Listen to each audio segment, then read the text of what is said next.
반갑습니다. 민수기 두 번째 시간에 오신 우리 사랑하는 성도님들을 진심으로 환영합니다. 또 오늘 수요 예배 가운데 하나님의 크신 은혜가 넘치시기를 간절히 바랍니다.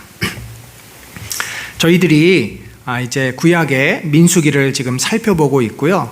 오늘은 우리가 이제 두 번째 시간으로 민수기의 5장부터 10장까지를 함께 보겠습니다. 이 민수기 1장에서 10장까지는 실제적으로 이 광야의 행진에 앞서서 전열을 가다듬고 행진을 위한 준비를 하는 그런 내용입니다. 자, 오늘 본문은요, 6장, 민수기 6장 22절로부터 28절까지 우리 한번 같이 읽겠습니다. 여호와께서 모세에게 말씀하여 이르시되 아론과 그의 아들들에게 말하여 이르기를 너희는 이스라엘 자손을 위하여 이렇게 축복하여 이르되 여호와는 내게 복을 주시고 너를 지키시기를 원하며 여호와는 그의 얼굴을 내게 비추사 은혜 베푸시기를 원하며 여호와는 그 얼굴을 내게로 향하여 드사 평강 주시기를 원하노라 할지니라 하라.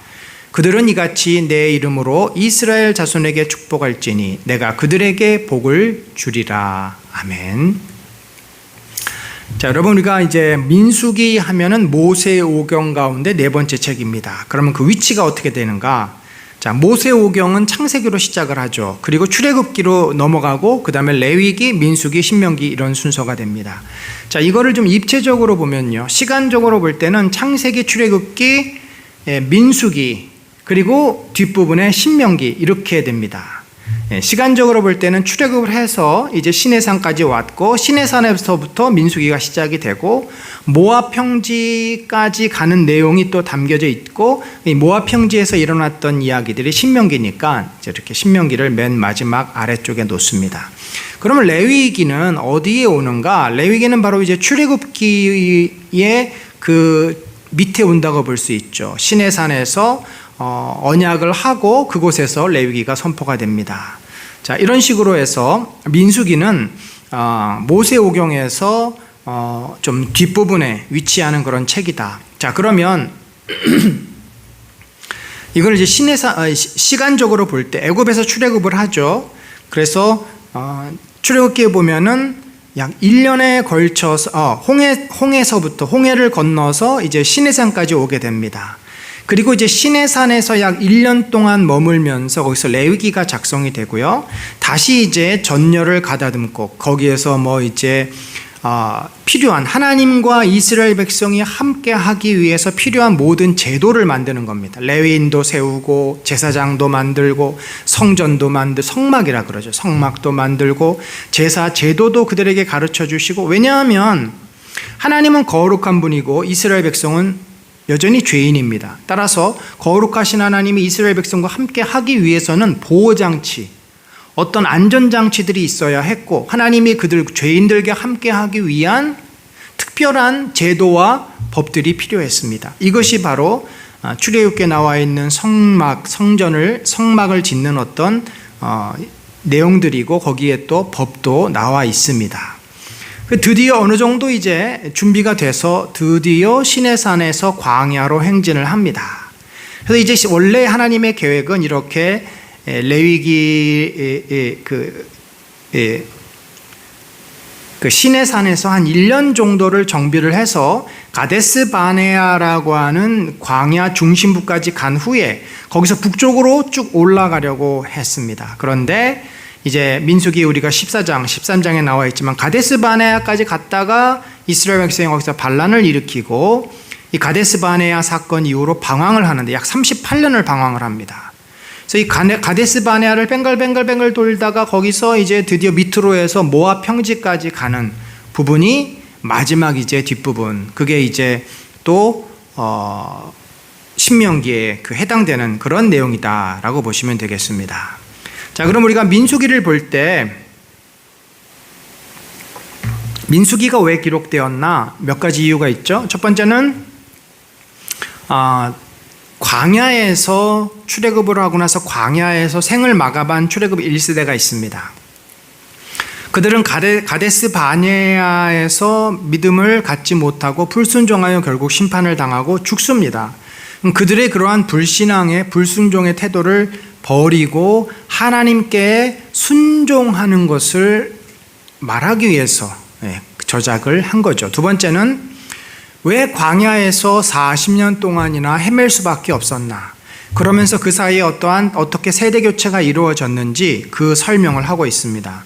또한 이제 그러기 때문에 약속의 땅에 들어가면은 너희가 어떻게 해야 할지, 예배와 율법을 어떻게 지켜야 할지 그러한 부분도 이야기를 하고, 이제 부수적으로 지도자, 이제 모세에 이어서 이스라엘 백성을 가나안 땅으로 이끌어갈 여호수아, 또 대제사장 엘르아살, 이런 지도자들의 권위에 순종해야 됨을 말하고 있습니다. 그래서 주제를 보면은 하나님의 언약을 믿고 명령에 순종하는 자가 약속의 땅을 얻는다. 그럼 불순종하는 자는 어떻게 돼요? 그 약속의 땅에 들어가지 못합니다. 그래서 여기서 큰 교훈을 얻고 이들이 하나님의 말씀 앞에 순종할 수 있는 삶을 살도록 격려하는 그런 내용이다.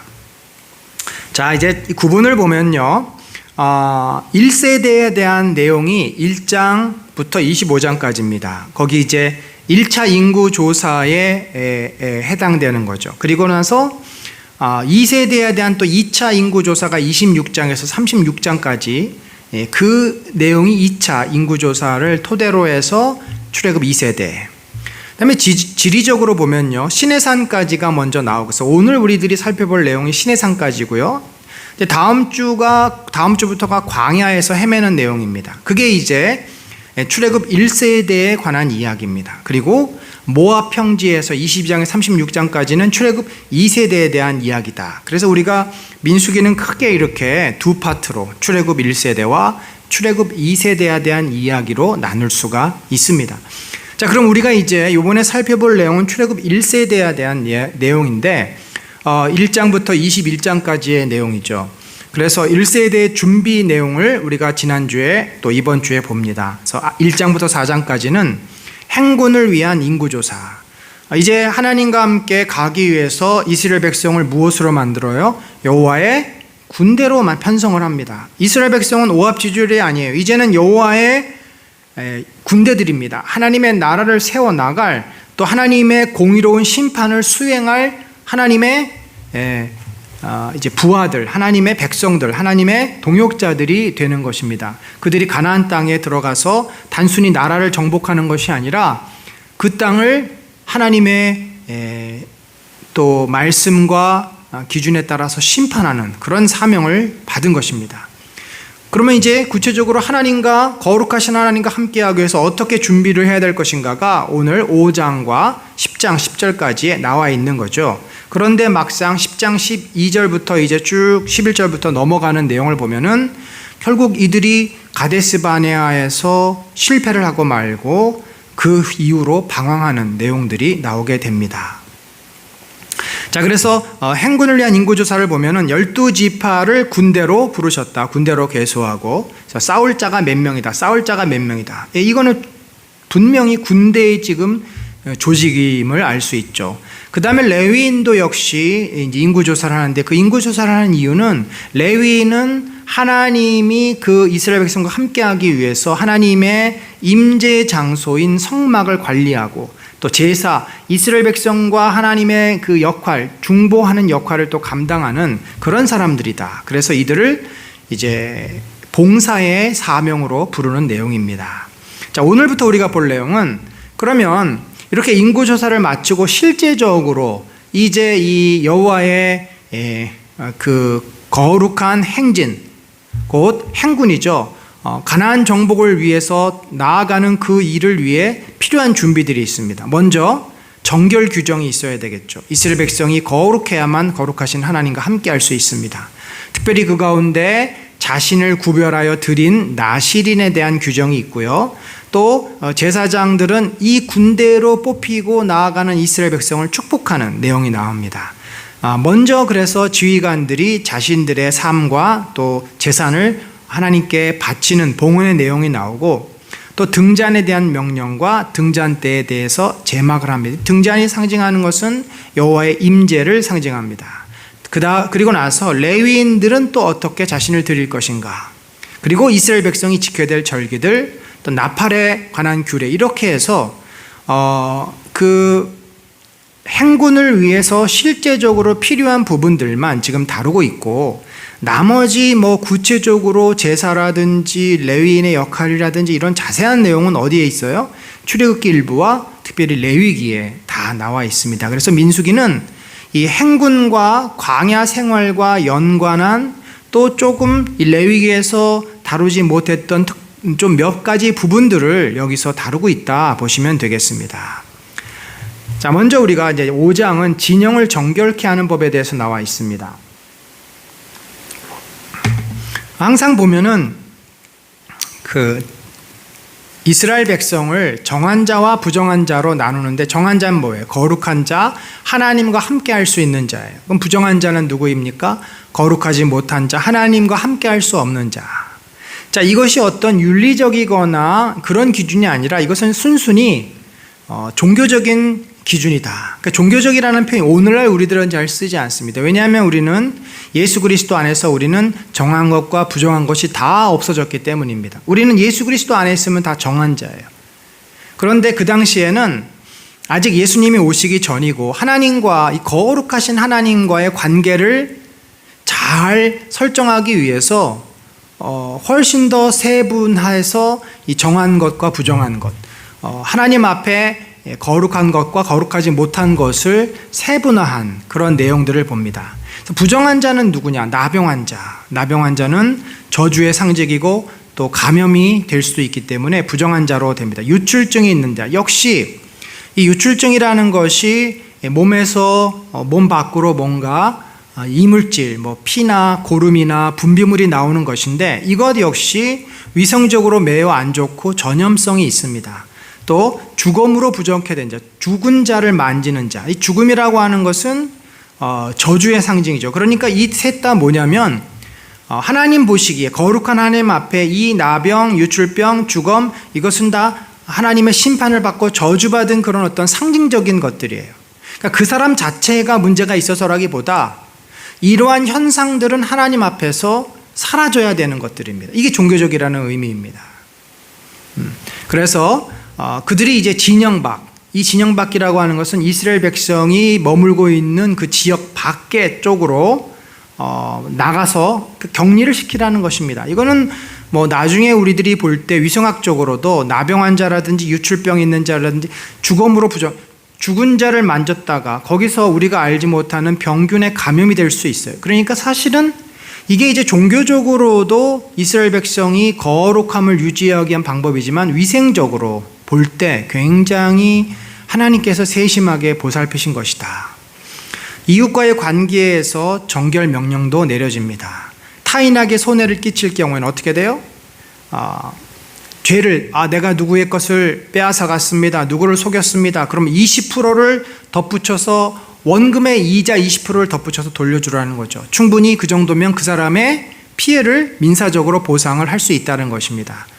또 만약에 그 손해를 본 사람이 죽었거나 그거를 돌려받을 사람이 없어요. 그러면 그 다음에는 친척이, 또 친척도 없으면은 제사장에게로 돌아간다, 이렇게 되는 관례이죠.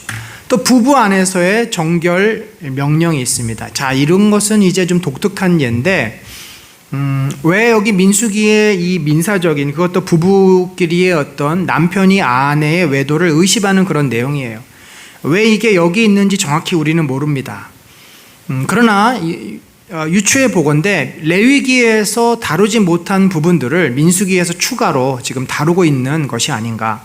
또 이런 문제들이 실제적으로 일어날 수 있었기 때문에, 문제가 없는데 쓰지는 않습니다. 문제가 있었기 때문에 그때 이것을 어떻게 처리할 것인가 하는 것을 생각해 보면서, 자, 이 아내의 외도를 남편이 의심한다. 그러면은 이제 분별 의식이라는 것을 합니다. 이제 보리로 의심의 소재를 드리고 쓴 물을 만들어요. 그래서 이 보리를, 이제 먹는 보리를 가지고 소재를 드리고 쓴 물을 만들어요. 그리고 이 여인이 자기는 절대 그런 일이 없습니다라고 맹세를 하고 그 쓴물을 마십니다.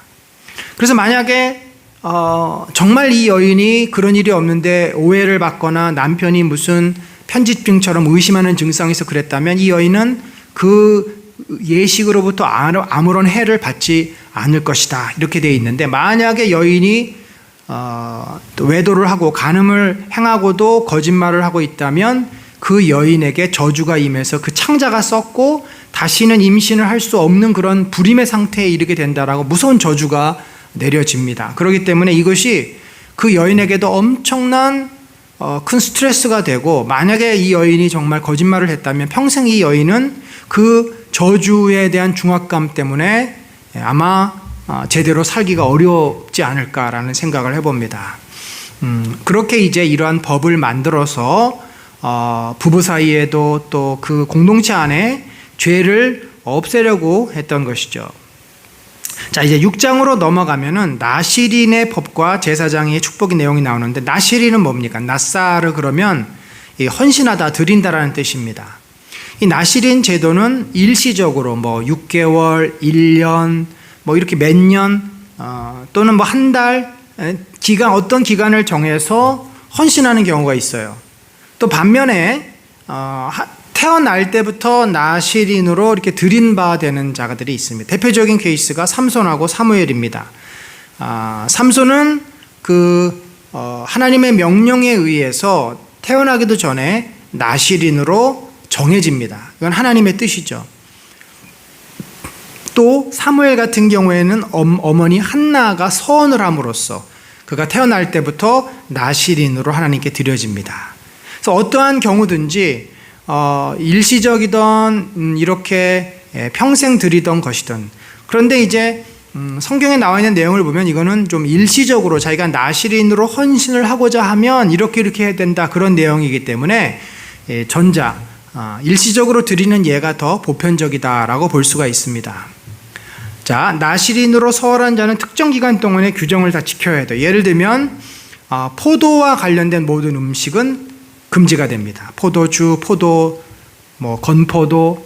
그런데 참 이스라엘 백성이 포도라는 것은 우리나라 사람들에게 김치 같은 거예요. 이 포도가 없으면, 포도, 올리브 이런 게 없으면 그 사람들은 참 이 생활하기가 어려운데, 그만큼 자신을 하나님께 드려서 금욕적인 면을 강조하고 있는 거죠. 삭도를 머리에 대지 말고, 또 가족을 포함해서 시체에 가까이 삭도를 머리를 기르라는 것입니다.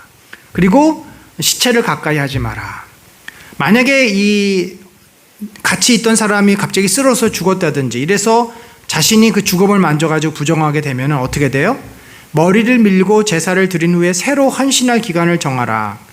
그 시신을 만지면 지난 헌신한 기간이 무효가 되는 겁니다. 그만큼 나시린이라고 하는 것은 일상생활과 좀 구별돼서 특별히 하나님 앞에 헌신된 삶을 살겠다라는 것이기 때문에 이렇게 좀 까다로운 규정을 두고 있는 것이죠.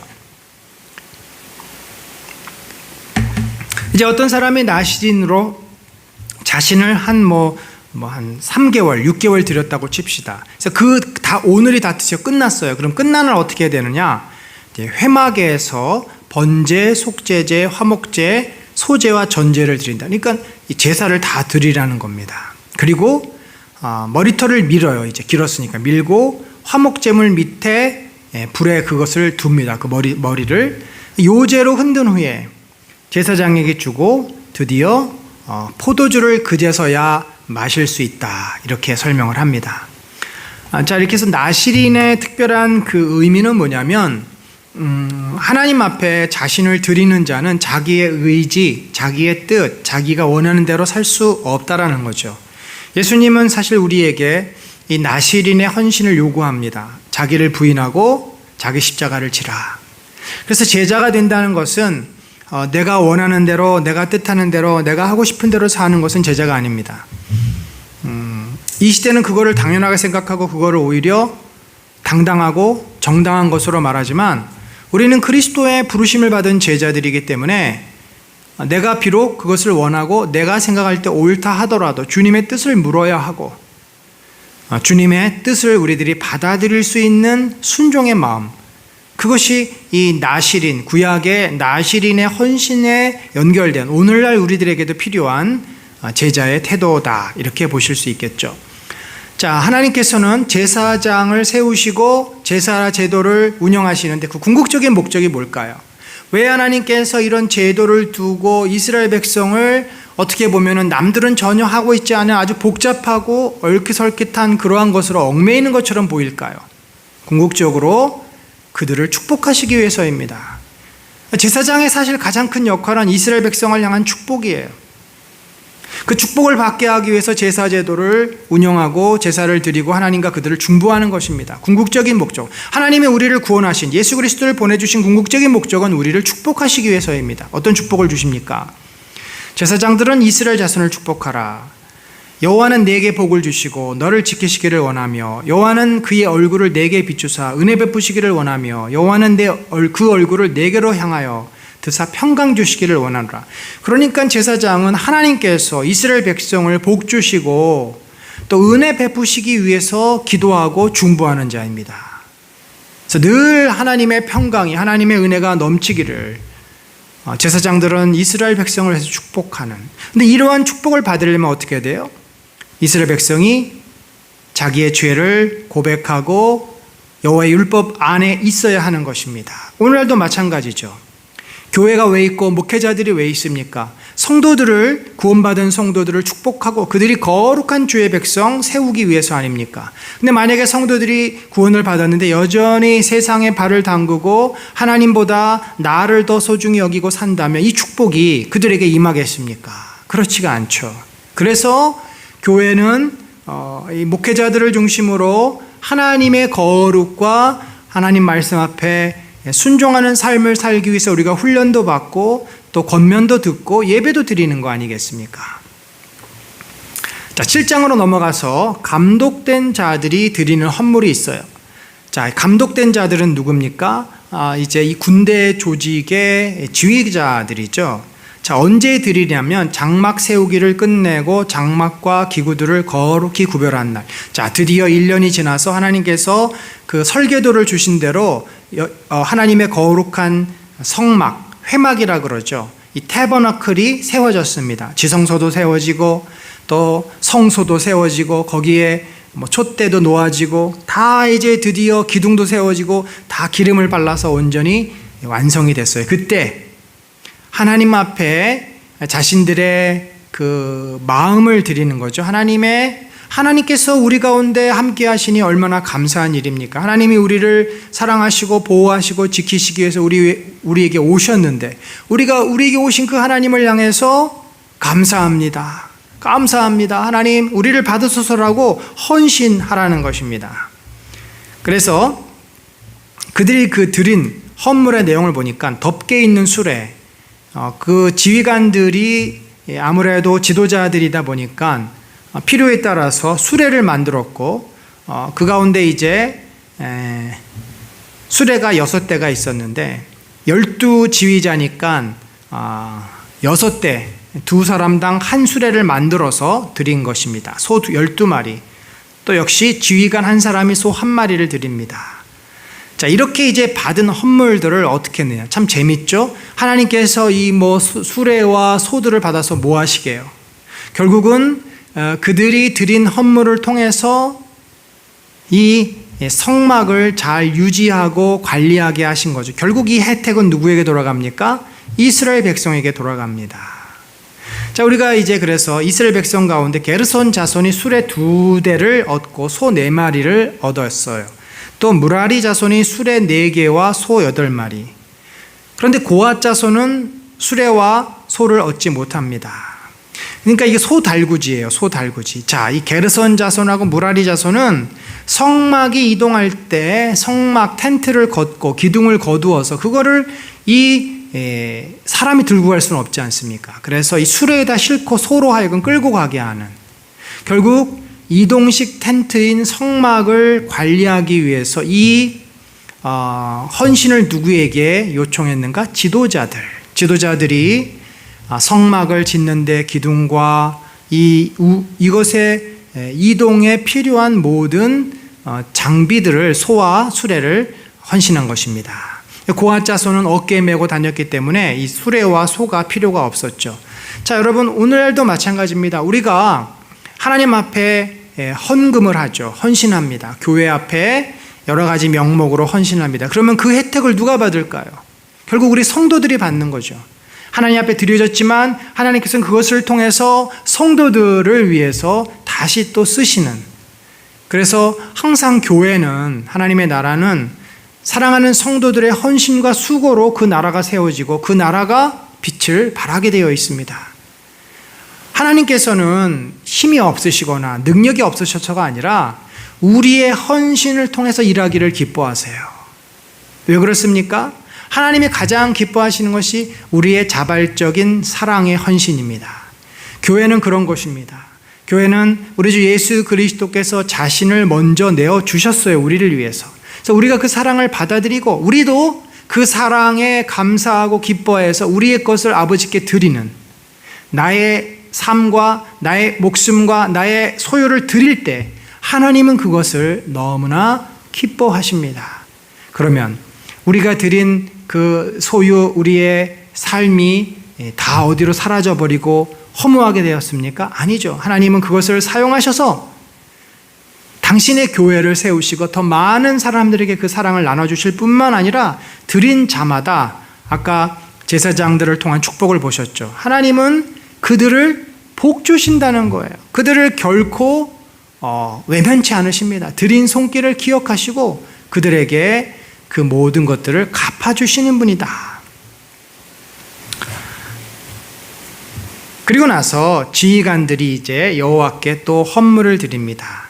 하루 한 지휘관씩 드리게 되는데, 역시 또 이 지휘관들이 소와 달구지를 들여서 성막을 이동케 할 뿐만 아니라 또 그 밖에 이 성전이 운영되고 성막이 제사가 진행될 수 있도록 다양한 기구들을 드리는데, 언제? 역시 이제 제단에 기름 바르던 때예요. 자, 어떻게 이들이 드렸을까? 여기 보니까 제단에 기름 바르던 날에 이스라엘 지휘관들이 드린 바 제단의 봉헌물이라 은 쟁반이 12, 은 바리가 12, 금그릇이 12이니 향을 채운 금그릇이 12이니 번제물로 송아리가 12마리요 순양이 12마리요 1년 된 어린 순양이 12마리요 그 소유 소제물이요 속죄제물로 순염소가 12마리이며 화목제물로 숫소가 24마리요 순양이 60마리요 숫염소가 60마리요 1년 된 어린 순양이 60마리라. 이는 제단에 기름 바른 후에 드린 바 제단의 봉헌물이었더라. 그래서 이 지도자들이 드린 금그릇이라든지 이런 기구들은 다 성전에서 성막에서 제사를 드릴 때 사용되는 것이었고, 또 이 제물들을 통해서 그들이 하나님 앞에 거룩한 제사를 드리게 됩니다. 자, 이제 8장으로 넘어가면요. 8장은 등잔과 등잔대 규례와 레위인에 대한 봉헌에 대한 내용입니다. 이 등잔과 등잔대는 뭘 상징합니까? 여러분, 등잔 그러면 성막 안에 들어가면 요즘 이스라엘을 상징하는 7촛대가 있습니다. 7촛대. 자, 7촛대는 무엇을 상징합니까? 바로 성령의 임재, 하나님의 임재의 상징이에요. 그래서 이러한 등잔을 계속 등불을 키워놓음으로써 하나님이 그 성막에 거룩하신 하나님이 계심을 보여주는 거죠. 그래서 7 등잔을 등잔대 앞으로 비추게 하라. 하나님이 그 여호와의 불, 곧 성령이 그곳에 항상 함께 하심을 상징하는 거죠. 그래서 아론이 등잔을 비춥니다. 대제사장이 등잔을 비추죠. 그래서 금을 쳐서 여호와께서 모세에게 보여주신 양식을 따라서 7촛대를 만들었다. 자, 이제 봉헌 준비입니다. 레위인은 누구죠? 레위인은 12지파 가운데 하나님을 위해서 따로 구별된 지파예요. 그래서 레위인은 내 것이다 라고 할 만큼 하나님께서 성전과 제사와 이런 모든 이스라엘의 신앙을 위해서 구별된 자입니다. 그래서 레위인은 특별히 그들이 먹고 살 수 있는 토지, 땅을 받지 못해요. 다만 그들이 거할 성과 그 성 주변에 있는 조그마한 땅 정도. 그러니까 그들은 자기 자식들에게 어떤 기업을 물려줄 만한 그런 땅을 받지 못합니다. 대신에 하나님께서 레위인을 어떻게 부르셨어요? 너희에게 기업은 바로 나다. 내가 너희들의 삶을 책임진다. 저는 개인적으로 우리 목회자들이 지금 이 시대도 레위인하고 동일하지는 않지만 역할상으로 볼 때는 목회자들이 레위인의 위치를 차지한다라고 볼 수 있고, 그래서 요즘 젊은 목회자들 사이에 이중 직업에 대한 이야기도 많이 나옵니다만, 저는 철저하게 목회자들은 하나님께서 그 삶을 책임지신다.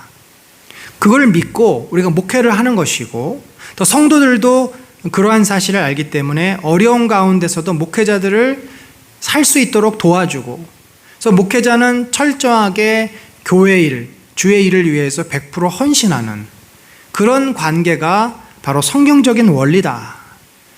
우리는 하나님 앞에 헌신된 자들 아닙니까? 이 레위인들, 목회자들은 따라서 하나님을 위해서 자신의 삶을 온전히 드려야지 어쩔 수 없는 상황이 물론 있습니다만 그것은 성경적은 아니라고 봅니다.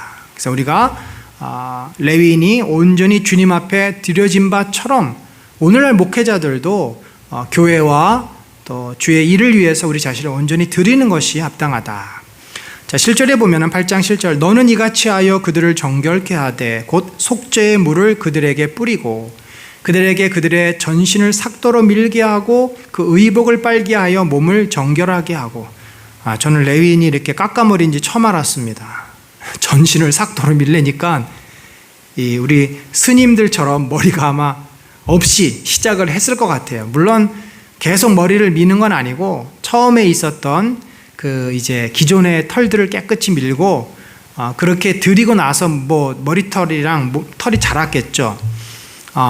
그리고 나서 이 재미있는 장면이 나와요. 안수를 합니다. 이스라엘 자손이 안수를 해요. 오늘날도 목회자들이 목사로 세움받을 때 안수를 합니다. 안수라는 것은 하나님의 권능이 그에게 임하기를 기도하는 하나의 형태죠. 그런데 여기 재미난 요제가 있어요. 아론이 이스라엘을 위하여 레위인을 흔들어서 바치는 제물로 여호와께 드림. 자, 원래 이 요제라는 것은 제물을 드릴 때 이렇게 흔들어서 드리는 예식이에요. 근데 레위인을 세워놓고 막 이렇게 흔들었던 것 같습니다. 흔든다는 것은 뭐예요? 너는 이제 네 인생이 아니야. 너는 네 인생이 네 것이 아니라 하나님의 것이야. 하나님께 소속된 자야. 라고 그에게 말하는 거죠. 그렇게 요제 흔들어서 여호와께 제물로 드린다. 여호와의 것이 됩니다. 그리고 숫송아지의 머리에 안수해서 하나는 속죄물로, 하나는 번제물로 드려서 레위인의 모든 죄, 먼저 자신의 죄가 속죄죄야 남의 죄를 또 속죄하는 역할을 하지 않겠습니까? 그래서 이 제사 제도라는 것은 이중적인 어려움이 있어요. 제사를 드리는 레위인들이 정결하지 못하면 그 제사 제도가 엉망이 되어버립니다. 대표적인 게 엘리 제사장의 두 아들이 그랬죠. 엘리 제사장도 문제가 있었고, 그래서 이런 한계 때문에 히브리서 기자가 말했듯이 우리 주 예수 그리스도께서 단번에 대제사장이 돼서 이 모든 제사 제도를 완성했다라고 말을 합니다. 그리고 나서 이제 이 레위인은 더 이상 자신을 위해서 인생을 살아서는 안 되고 하나님을 위해서 자신을 드린, 하나님을 위해서 봉사하며 교회와 또 이스라엘 백성을 위해서 사는 그런 자로 구별이 됩니다.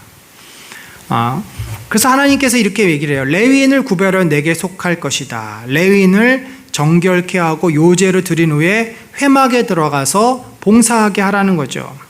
왜 이렇게 하셨나? 바로 하나님께서는 이스라엘 백성에게 초태생을 요구합니다. 초태생은 뭐예요? 처음 태어난 거죠. 동물이든 식물이든, 식물이면 처음 익은 알곡을 하나님께 가져오게 하고, 동물 같으면 첫 번째로 태어난 새끼를 가져다가 제사로 드리게 하고, 레위인도 마치 첫 아들 대신에 레위인을 내가 구별하여 내 것으로 삼았다라고 합니다. 16절에 그들은 이스라엘 자손 중에서 내게 온전히 드린 바 된 자라. 이스라엘 자손 중 모든 초태생 곧 모든 처음 태어난 자 대신 내가 그들을 취하였다. 자, 이 말이 의미가 있는 것은 이스라엘 백성이 출애굽할 때 이 애굽 사람들이 마지막으로 이스라엘 사람들을 보내주게 수밖에 없었던 사건이 있습니다. 그게 뭐죠? 죽음의 사자가 온 애굽에 다니면서 초태생, 첫 아들을 다 죽였습니다. 그런데 이스라엘 백성은 죽이지 않았어요. 그러니까 하나님께서 그들을 살려준 대신에 레위인을 내게 속한 자로 취한다, 이런 의미입니다. 그렇다고 레위인이 하나님을 위해서 자결을 하고 그런 인신제사, 그런 것이 아니라 자기 자신을 위한 인생을 살지 않고 하나님을 위해 헌신하는 인생을 살게 된다는 거죠. 그래서 내가 이스라엘 자손 중에서 레위인을 취하여 그들을 아론과 그의 아들들에게 주어 그들로 회막에 해서 이스라엘 자손을 대신하여 봉사하게 하며 이스라엘 자손을 위하여 속죄하게 하였나니 이는 이스라엘 자손이 성소에 가까이 할 때 그들 중 재앙이 없게 하려 하였음이라. 자, 하나님, 거룩하신 하나님이 이 죄인들과 함께 하다 보니까 죄인들이 여호와 앞에 가까이 나가면 어떻게 돼요? 다 불에 타서 죽게 됩니다. 여러분, 만약에 그 용광로, 펄펄 끓는 용광로가 있다고 칩시다. 용광로가 있으면 용광로 주변에 우리가 다가설 수 있어요, 없어요? 못 다가섭니다. 반경 한 20m까지만 가도 뜨거워서 견디질 못할 것입니다. 그렇다면 용광로를 가까이 가서 용광로에서 일도 하고 그러려면 뭐가 필요해요? 그 열기를 차단하는 어떤 차단막이 필요하고 보호장구들이 필요한 거죠. 그래서 용광로에 가까이 가서 용광로도 만질 수 있고 거기서 뭔가를 할 수 있는 겁니다. 거룩하신 하나님을 이스라엘 백성이 모시고 있는데 그들은 그 거룩하신 하나님 앞에 가는 순간 다 죽을 수밖에 없어요. 따라서 이 거룩하신 하나님과 이스라엘 백성이 공존하고 함께하기 위해서는 그들과 이스라엘 백성을 이렇게 막아주는, 차단해주는 어떤 역할이 필요했고, 그것이 제사 제도인데 이것을 관리하고 운영하는 구별된 자, 그들은 하나님 앞에 이스라엘 백성처럼 그렇게 불에 타서 죽지 않을 거룩한 자들이어야 되는데 그들이 바로 레위인이라는 거죠. 그냥 궁극적으로 레위인을 따로 구별을 세운 이유도 이스라엘 백성들과 하나님이 함께하기 위해서, 이스라엘 백성들을 위해서 하신 일이다. 우리가 그렇게 또 이해할 수가 있을 것입니다. 그래서 이제 레위인이 어떻게 했어요? 그 말씀대로 순종합니다. 레위인이 이에 죄에서 스스로 깨끗하게 하고 그들의 옷을 빨매 아론이 그들을 여호와 앞에 요제로 드리고 그가 또 그들을 위하여 속죄하여 정결하게 한 후에 레위인이 회막에 들어가서 아론과 그의 아들들 앞에서 봉사하니라. 회막이라고 하는 것은 성막을 말하죠. 그 안에 들어가서 촛대에 불도 붙이고 진설병에 떡도 놓고 여러 가지 이제 제사 제도를 운영을 하는 것이요.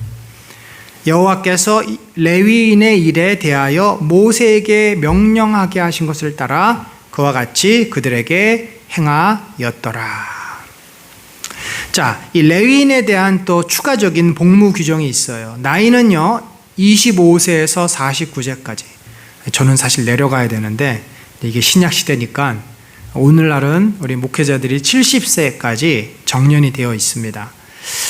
그래서 고대 시대에는 50세라는 나이가 오늘날에 한 7, 80대 정도 될 것 같아요. 그때는 평균 수명이 40대였고 오래 사는 사람이 5, 60이었으니까 50대 정도 되면 지긋한 나이입니다. 다음에 회막에 들어가서 복무하고 봉사할 것.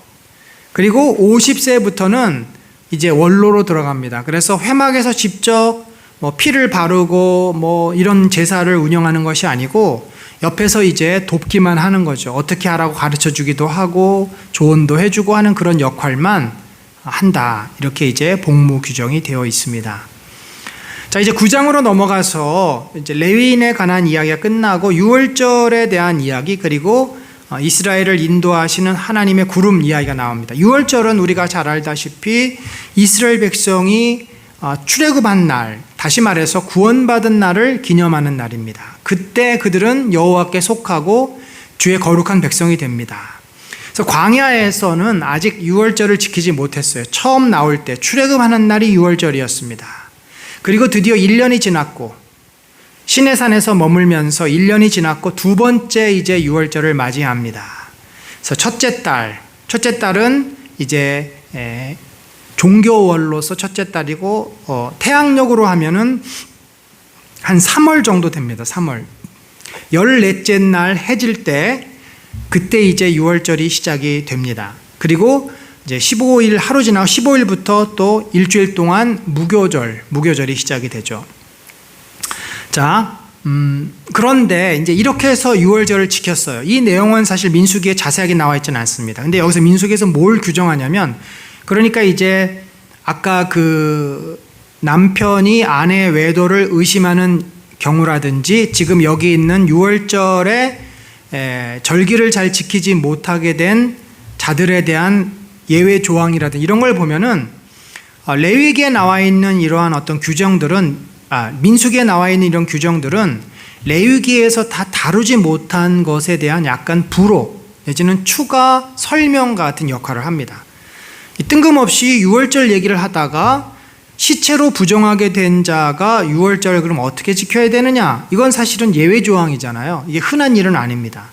그래서 이제 레위기, 출애굽기 레위기에서 다 규정을 설명했는데 거기에서 미처 기록하지 못한 것들 또는 그 후에 발생한 어떤 문제들을 이제 민수기에 추가로 아마 기록했을 것으로 그렇게 봅니다. 여기 보면은 시체로 인해서 자기들은 이제 진 밖으로 나가야 되니까 유월절을 참여하지 못한 거예요.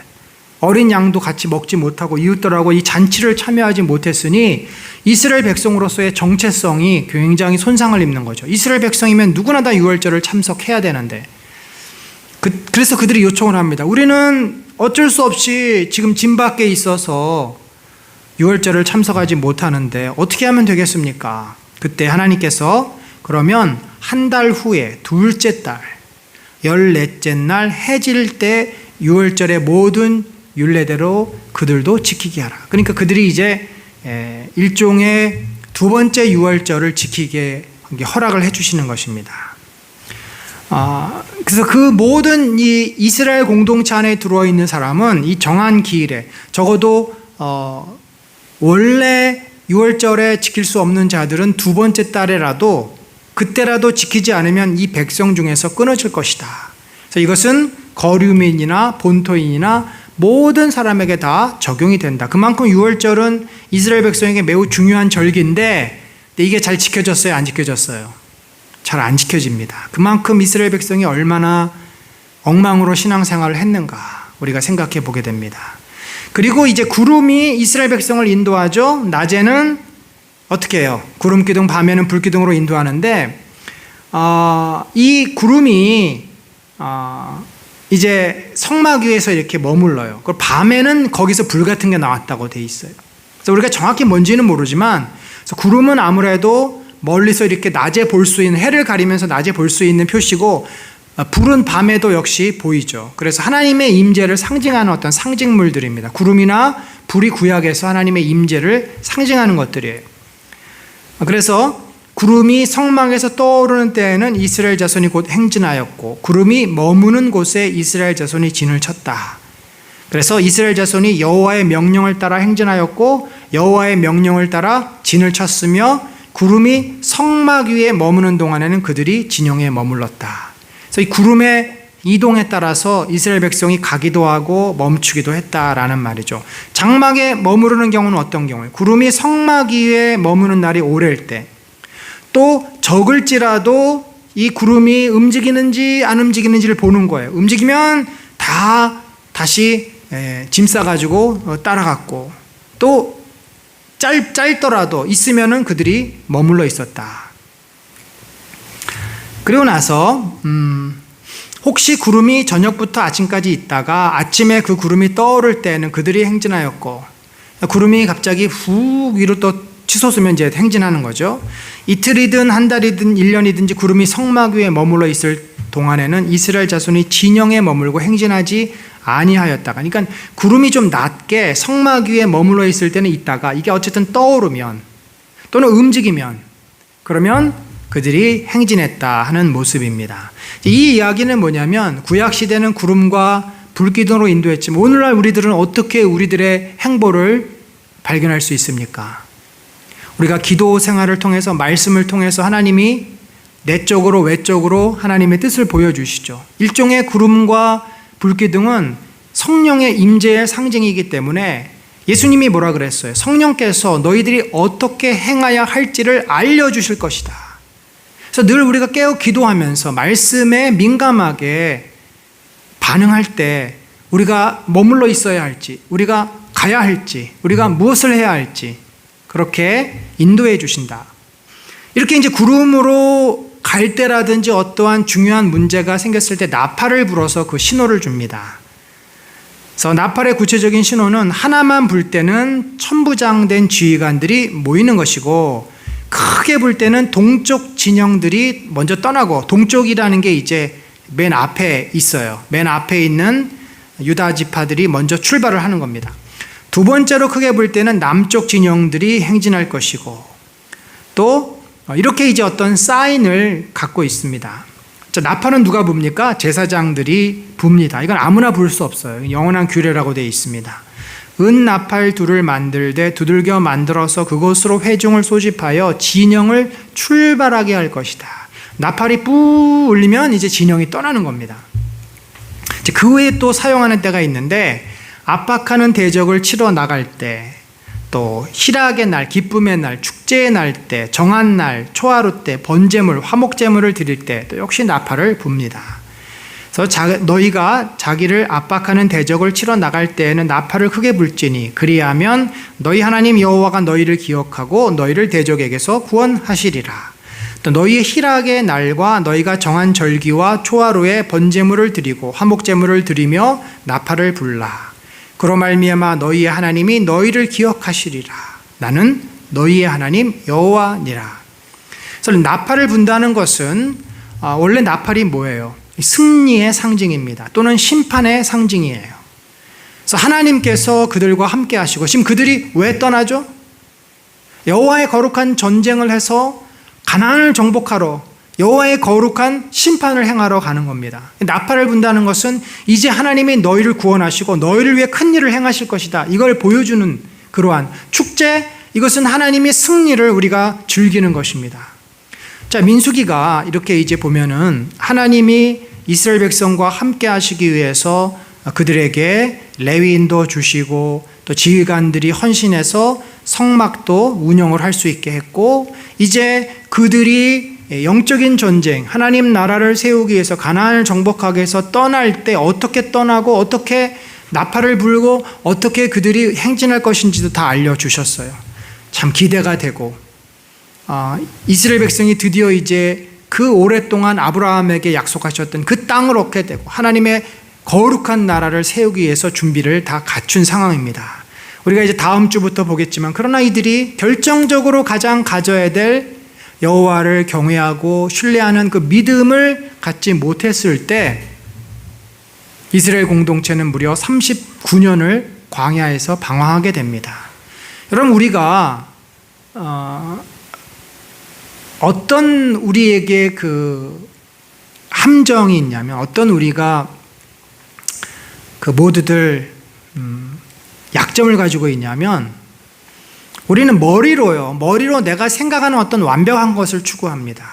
이렇게 해서 저렇게 해서 이렇게 해야 돼. 이게 필요하고 저것도 필요하고 이렇게 필요해. 그래서 일종의 우리들은 도식이 있고 계획이 있고 스케줄이 있고 프로그램이 있고 나름대로 뭔가가 있어요. 근데 제일 중요한 본질이 빠질 때가 참 많습니다. 교회 생활, 신앙 생활도 마찬가지예요. 내가 봉사도 하고 기도도 하고 뭐 교회 건축도 하고 뭐도 하고 다. 근데 결국 이러한 것들은 우리가 신앙 생활을 잘 하기 위한 우리의 삶인데 가장 중심은 뭐예요? 여호와를 경외하는 마음입니다. 겸손하게 여호와를 경외하고 진실로 여호와를 신뢰하는 그 믿음, 그 진실한 믿음. 그 믿음이 약하거나 미처 갖춰지지 못했을 때 이 많고 화려하고 모든 것들은 다 허사로 돌아가고 맙니다. 그게 바로 지금 어찌 보면 구약의 역사고 이스라엘이 광야에서 지금 그거를 경험하고 있는 거예요. 이걸 그렇다고 우리가 하나님의 탓으로 돌릴 수는 없습니다. 하나님은 계속해서 하나님이 어떤 분인지를 보여주셨고 자신을 신뢰하도록 가르치셨습니다. 그럼에도 인간의 교만함과 연약함이 하나님을 신뢰하지 못하고 그 이제 실력, 자신들이 얼마나 믿음이 없고 교만한지가 민수기 13장, 14장에서 드디어 드러나는 거죠. 그래서 우리에게는 광야의 훈련이 불가피하다. 인생의 고난이 불가피하다라는 결론에 도달할 수밖에 없는 것입니다. 사랑하는 성도 여러분, 우리가 늘 내면을 돌아봐야 돼요. 나는 얼마나 하나님을 진실하게 경외하고 있고 신뢰하고 의지하고 있는가. 내 믿음의 그 순전성, 순수성이 어느 정도인가, 순도가 어느 정도인가. 결국 믿음의 순수한 믿음이라는 건 뭐예요? 하나님을 온전히 의지한다는 거 아니겠습니까? 내 생각이나 내 의지가 개입되지 않고 하나님을 철저하게 신뢰할 수 있는 그 마음, 어린아이처럼 순전한 믿음.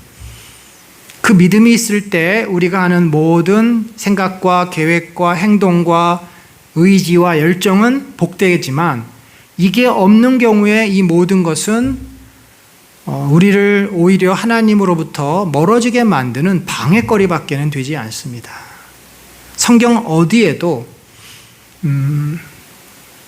열심이 없어서 화려하지 못해서 뭔가 성취하지 못해서 하나님께서 기뻐하시지 않았던 적이 없습니다. 하나님이 가장 기뻐하시는 것은 마음의 중심. 사울도 그랬고 항상 마을의 중심이 있을 때 이 모든 것이 의미가 있는 거지 그것이 없을 때 하나님은 절대 기뻐하시지 않습니다.